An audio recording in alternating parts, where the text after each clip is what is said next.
Free of Peter's presence, Doc begins a brand new day with a broad smile on his face. As Spider-Man, he continues to purge the streets of disease, determined to be the best hero the city has ever seen. Doc takes down one street gang at a time, making examples out of their costume leaders for why no one should cross the superior Spider-Man. With his Spider-Bot army patrolling the city, no gang member escapes for long. Or so Doc thinks. A new gang bearing the Green Goblin's insignia has been steadily growing in numbers right beneath Doc's nose, underneath the city, out of the Spider-Bot's sight. And by tinkering with the Spider-Bot's mechanism, the Goblin seems to be able to produce a blind spot within their programming. Oddly enough, the Green Goblin is not the only one working against the superior Spider-Man. Carly has upped her investigation by bringing the Captain into the fold and beginning a full-scale police probe into the massacre incident. But while his enemies gather, Doc is off enjoying Peter's life, having dinner with the family, taking classes, and spending time with his new girlfriend. But Doc's fun might not last long. The Goblin launches a test mission against MJ's club, barricading the establishment and setting the place aflame. A trapped MJ's suspicions about a changed Peter are confirmed when he does not come to her rescue. The Spider-Bots registered no suspicious activity. With that as a secret advantage, it seems it's the beginning of a new era in the city, one of the Goblin King. So Green Goblin's back and, he's ready to fight Spider-Man. He's the Goblin King. I really like that last page. It was just epic, just calling himself the Goblin King, and that's what he really is now that Spider-Man has sort of cleaned the streets and just sent all the henchmen the Goblin's way.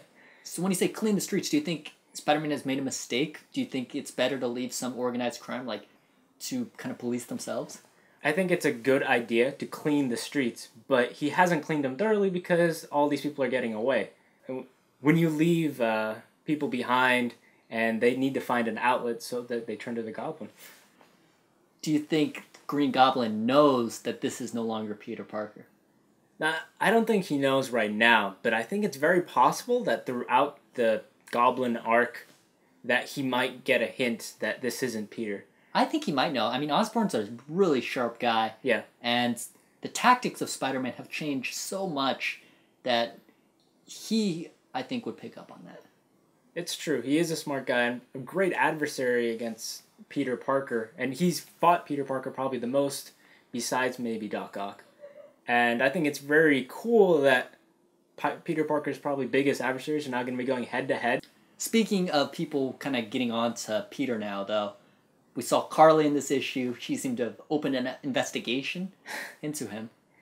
I liked how the police are really protecting him. And I like that because it sets up that even though the Goblin has his own army of all these nefarious people, Peter, or now Doc, has the police on his side. He's sort of got his own army. He's got the authority backing him up, Yeah, and it's kind of funny because, the police and the establishment were never really on Peter's side before. Now they are. And I think also in the Marvel Universe, a lot of times we think of the government as bad guys often. Kind of like S.H.I.E.L.D. as douchebags who want to take away mutant rights or want to have superhero registration or that sort of thing. I also like the scene where Jonah is just really defending Spider-Man. I thought that was probably one of the best scenes in the issue. I think that's like every single person's Thanksgiving Day dinner with their family where people are just arguing over politics in general and it just gets out of control. Another person who really is now catching on is MJ. And I think for her this is kind of like distance makes the heart grow fonder, where she's really starting to miss Peter and Doc is really just giving her no attention. Yeah, although he had the Spider-Bot there that he was supposedly trying to keep an eye on her. Well, I think he's got Spider-Bots everywhere, right? Fair enough. I'm not sure her specifically knowing is going to lead to anything new, but it's probably just another angle for Doc to worry about. Especially considering Doc now does not have Peter's memories. I mean, he seems in a couple parts of this issue to really just be flustered by the fact that, how would Peter act in this situation?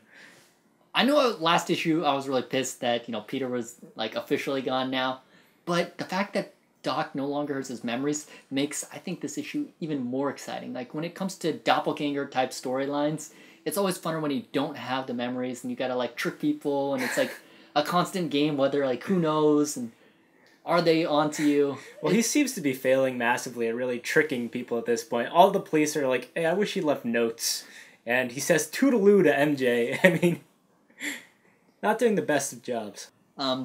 But he also does have some positive sides to that. Like, he treats Aunt May so much better, makes time for her. Yeah, he shows some serious appreciation for what he has, because we know from past issues that Doc really had a hard time growing up. Like, he really didn't have a supported family, and now he's got that, so he's appreciative of that. And he's also got a new girlfriend. Yeah, which, she's alright. I don't have a problem with that. I kind of like the new romance angle. He's not just going for the supermodel, you know, he's going for someone he actually has a connection with. Be great when MJ finally learns out about her, and just probably Jealous sparks fly, I think. that's when she's gonna go hook up with Johnny Storm, and then. So as a grade for Superior Spider-Man number 10, what would you give it? I'm going to give this issue a 3.5. After last issue, which I thought was amazing, this one was just a solid one backing that up, and I'm looking forward to the Green Goblin storyline. I'd give this issue a 3.5 as well. The identity game is so much more fun now that he can't access Peter's memories. It makes it a lot more exciting because the slightest mistake could cause the House of Cards to tumble. Thanks for watching B3 Comics' review of Superior Spider-Man number 10. Before we go, we have a question for you. We want to know, who do you think was the bigger villain to the Amazing Spider-Man? Green Goblin or Doc Ock? Leave your thoughts in the comments below. If you like what you see, give us a thumbs up. Bye.